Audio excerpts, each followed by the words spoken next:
Hello everyone, my name is Tara and I have eczema. If you guys follow a bunch of eczema people on TikTok, you may have seen me pop up a few years ago in this video.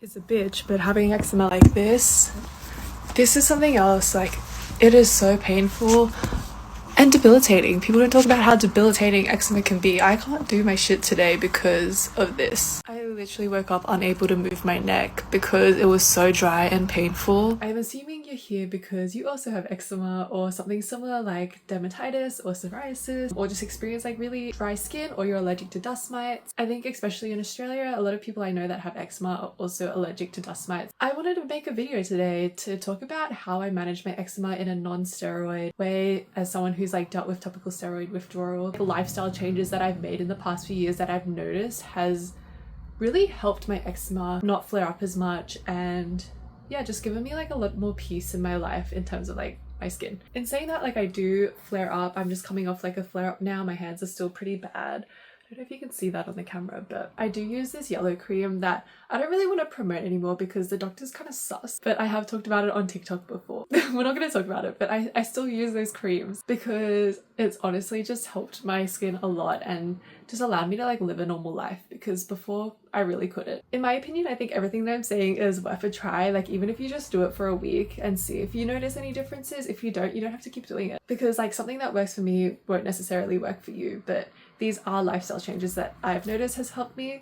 I've kind of categorized this into daily, weekly, and then more like lifestyle things that you can buy to help you with your eczema. I just have my little notebook that I've written it down in so I don't forget. Firstly, we're going to start out with daily. My first tip is to wash your clothes regularly. This may seem like common knowledge that you should be washing your clothes regularly. Try washing your clothes after one wear. I know it's not the best environmentally, but see if it makes a difference in your skin. I find that if my clothes are like on the dirtier side, so maybe like 3 wears in, it can sometimes trigger my skin to flare up, especially like around my shoulders. I find that's a really sensitive area for me. I try to wash my clothes after like the second wear, especially like tops. I find like bottoms are okay if I don't wash it as much. Something that I found out in the past few years is that I'm actually allergic to a lot of like laundry liquids and also fabric sprays. I found this out with traveling, where I've stayed in Airbnbs or hotels, and usually hotels are okay, but I have had an eczema reaction to a hotel spraying like this fragrance fabric spray on the bed, and like I touched the bed and immediately I started getting itchy. My skin started like flaring up like within maybe 2 hours. I'm gonna put a photo in, but I literally slept in 2 nightgowns that they had there. I laid a towel that I brought from home and I literally just laid it out, and I had to sleep like this, like a mummy, which is something that I do when I travel. I usually bring like a towel. Sometimes I bring my own sheet, sometimes like a pillowcase as well. But also like in Airbnbs, when we were in America, for example, I was having flare-ups from the bed sheet, so I had to use my own sheet then. And because I had a laundry in there, we could like see the detergent and I could smell that it was like the same detergent they use for the bed sheets. So usually if I do like longer trips, I will bring my own laundry liquid in like a little container and use that if I know that I'm going to be doing laundry. That was a bit of a tangent, but like also relevant and something to keep in mind if you do travel often, especially for like longer periods of time. And then on that same note, I iron my clothes right before I wear them.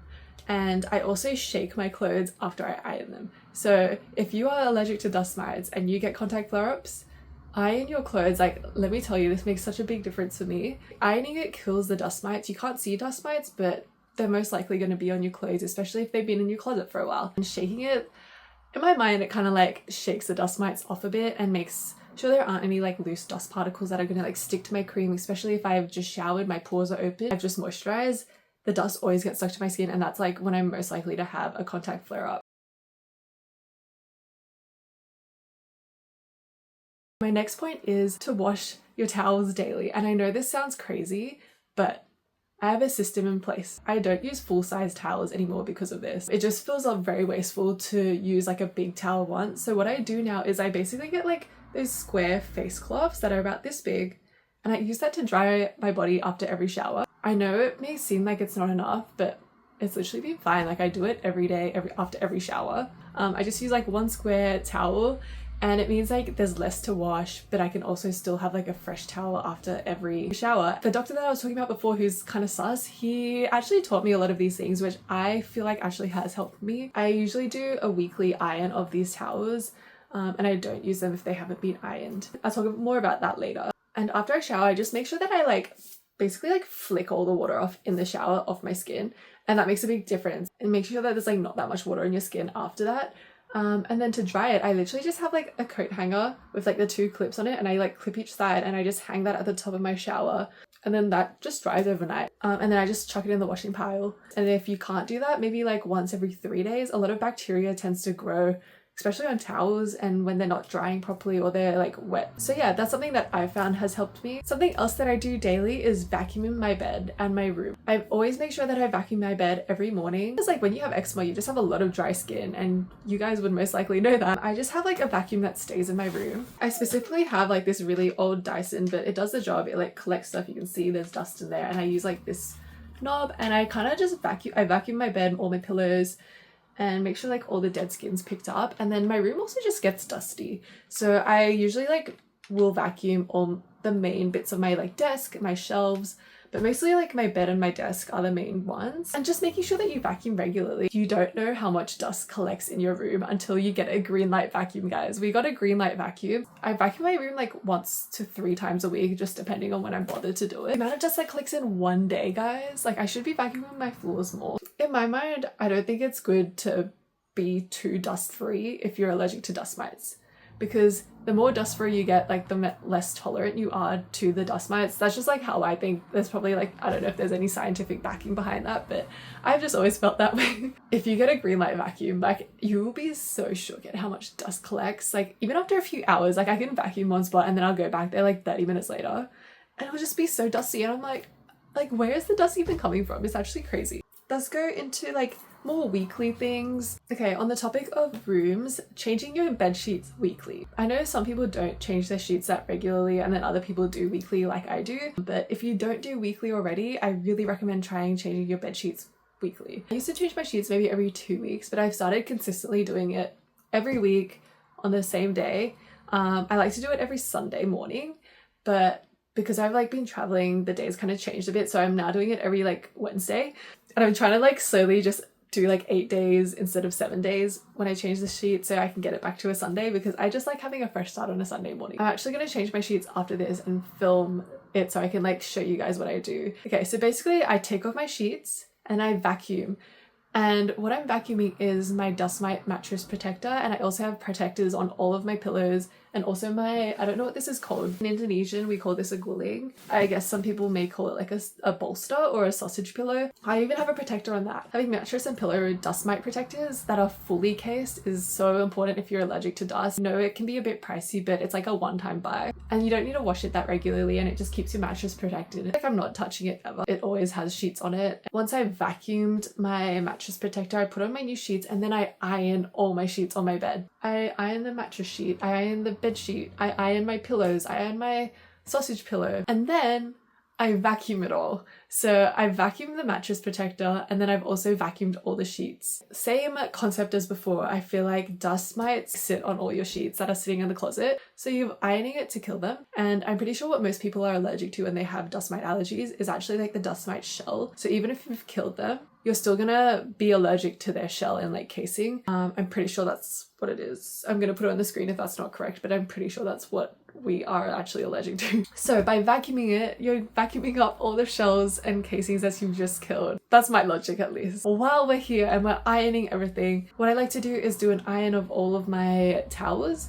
So all my little squares, I iron the front and back. It honestly takes like 5 minutes. And then I also iron my pajamas, like my new pajamas that I'm getting because I've just changed my sheets. And then to my next point, I make sure that I'm washing my hair every time that I change my sheets. So I like to do my hair wash day on the same day as the day that I change my sheets. If you have hair that you wash multiple times a week, definitely try and wash your hair regularly. I know that sometimes different hair doesn't need to be washed as much, but if you have hair like mine that gets gross after like 2 or 3 days, wash your hair regularly, like don't wait it out. Washing it regularly, I find like just kind of reduces like the amount of bacteria that grows in it. And like, I just feel like my hair gets gross and then that touches like all of my sheets. Essentially, we're just trying to be as clean as possible to reduce like the amount of bacteria and dirt that's like going onto your skin. Like even when I have dirty hair, like I feel like when it's on like the 3rd day, I'm just like, ooh, like my skin is starting to feel a bit like itchy and flared up. So like just making sure you're washing your hair regularly, but also drying your hair after. So I use a Dyson Airwrap, which I know is on the expensive side. Apparently the Dyson Airwrap doesn't cause any heat damage. Try and dry your hair as much as possible just to reduce like the amount of bacteria that grows in like moist hair. The only times I don't dry my hair after washing it is usually like if I'm in a hot climate or it's like summer, and my hair will dry naturally by itself within like the hour. Actually just wash my hair and then go stand in the sun for 15 minutes, and because my hair is black, it just absorbs all the heat and it dries really quickly. And then like moving to the last section of tips, which is more like lifestyle things that you can buy, I guess, or do that isn't necessarily like relevant to like daily or weekly things, but something you should keep in mind. The first one is eczema mittens. I have these eczema mittens which I really like. They're super breathable and you wear these at night, and if you are anything like me, I scratch so much in the night. Like I don't even know that I'm itching, but like with my hands they're so bad because I haven't been wearing my mittens, and I got my nails done, which I'm not gonna get long nails or extensions ever again because like the way that I tore up my hands in my sleep just like scratching them. This is another point that I'm kind of just like merging in this, but cut your nails regularly because having long nails just creates more space for you to scratch and like tear open your skin. I usually cut my nails every 2 or 3 days just to keep them short and like literally blunt. All my friends know that I always have the shortest nails, so it's like so weird for me to have long nails. But yeah, I have these eczema mittens that I wear pretty much every night. I don't know why, but I'm gonna wear them tonight, and I'm also gonna iron this today. So basically it's like a cardigan and it has like these little mitts at the end, and you sleep in this, and it just means that you like aren't tearing open your skin. This is super breathable. I wouldn't say it's like if it's like really hot where you live and at night like it can get a bit hot. For the most part I find it's like super breathable. And then these are the newer versions where you can flip it, and then if you don't want your hands inside the mitt, for example if you want to wear this before you go to bed, you can just have your hand out and then you can flip it back in. This is such a life changer if you scratch in your sleep. I know a few different places make this, but I got this sent from Eczema Mittens, and he's based in Singapore, and it's like a small business. I got a size large. I'm 173 centimeters tall. It is like Asian sizes. I think I'm normally like a medium, but I'm a large because it's Asian sizes. So not sponsored, but it is an affiliate code. I do have a discount code which I'll put on the screen if you do want to try out Eczema Mittens, but like no pressure. There's like a bunch of different brands that also do eczema mittens, so shop around. I think this one's made out of tencel, I'm pretty sure. Another thing is I have an air purifier. I just have this one which I got because I saw someone on TikTok actually recommend this. It's the Renpo. I'll show you actually. Not me just lifting up my air. This is like a small one, but it collects so much dust. I actually like need to clean it. And I've changed the filter a few times, but yeah, it's just like a air purifier that like sits on my desk, on the edge of my desk, which is like super close to my bed. It's like this far away from my bed, and yeah, it catches so much dust, like it's crazy. And I pretty much have that on all the time. I don't have it on now since I'm filming. I wasn't gonna recommend any like moisturizers or eczema creams and stuff like that, but I did want to shout out like my daily body moisturizer because this is so good. I will recommend this to everyone. It's Epaderm. If you guys haven't used it before, it literally just is the best. It's the best moisturizer. I actually don't know what I'll do if they ever discontinue their products because I've gone through it trying to find a new moisturizer. Yeah, like it took me so long to find another cream that helped, that like didn't burn my skin when I like put it on. I've tried like dozens of cream. Nothing is as good as Epaderm, but like the consistency is perfect. It's like not too thick, it's not too thin. I usually do like a few layers of it because my skin just absorbs it so quickly. If you're in Australia, I usually buy it online and I'll do like a bulk order of like 6 bottles. That would last me like probably 8 months of the year, I'd say. And the last one is swimming in the ocean. Obviously this isn't accessible for everyone and it's like very hit or miss because I know it doesn't work for some people, but if you haven't tried swimming in salt water, I would definitely try it out. If you have cracked skin, it will burn your skin, but it's worth trying out. Like I usually moisturize and have sunscreen on for the first like 10 minutes. It feels fine, and then like as the cream and sunscreen like slowly washes away, you're like, oh my god, it stings so bad. But it does like heal my skin a lot. And if you don't have access to the ocean and you want to be also a bit more hygienic maybe in that sense, you can also just buy like salt, have a salt bath, or make a salt solution where you like get a bucket, put some of like the salt flakes in there, and then put water in and kind of like wash yourself with the salt. Salt is healing. Find that it does dry my skin out a bit, but it's something to think about if you hadn't thought about that before. I think that was all of my eczema tips. I really hope this was helpful. Let me know if you guys have any tips below that are non-steroid and more like lifestyle eczema management tips. I know so many people suffer with eczema, especially as adults, not even just as children. It's painful, it's debilitating, and I want to validate you in saying that, because I think when a lot of people think about eczema, it's so easy to think that it's just like itchy skin. But it can be so much more than that. It's debilitating. Like sometimes you actually just can't move and you can't sleep because you're in so much pain and you're so itchy. I hope you find something that helps you, and I hope these tips help you a little bit. I hope you all have a lovely rest of your days. You can find me on TikTok and Instagram. I post fashion, hair, lifestyle content on there, and sometimes a bit of eczema content as well. Feel free to subscribe. I've just gotten back into YouTube after a very long time, so I'm trying to like build it up again, and I'll see you next time. Bye!